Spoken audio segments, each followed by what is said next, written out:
You start by turning the oven on to get good and hot, and then peeling some potatoes and getting some mash on. This uses the same base as a Spanish tortilla of potatoes and eggs, but actually it comes out with a much lighter result.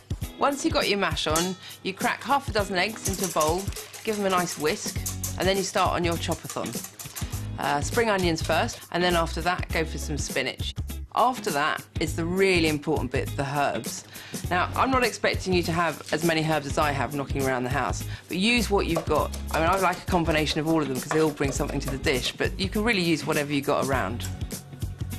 Next up is the garlic. So you just want a couple of cloves, 2 or 3, and then you just chop them up nice and fine. I always do that with a bit of sea salt to act as an abrasive because I think you get a better chop on it, and then you just add that as well. Next up is cardamom, and for me, this is slightly the magic ingredient of the whole thing. Crush a few pods, scrape them out, chuck the tiny seeds in, and they'll infuse through the whole dish. Check your spuds, stick a knife in. It's okay if they're a little bit al dente because they're going to get cooked again in the oven.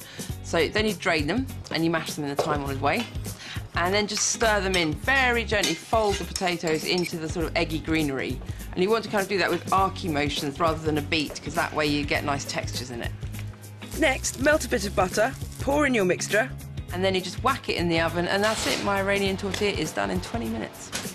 This tortilla is good to go as it is, and really ideal for picnic food or a packed lunch or something like that. But in an ideal scenario, I'd bring in some other flavours like radishes, salty cheese, like feta or something like that, and some yoghurt.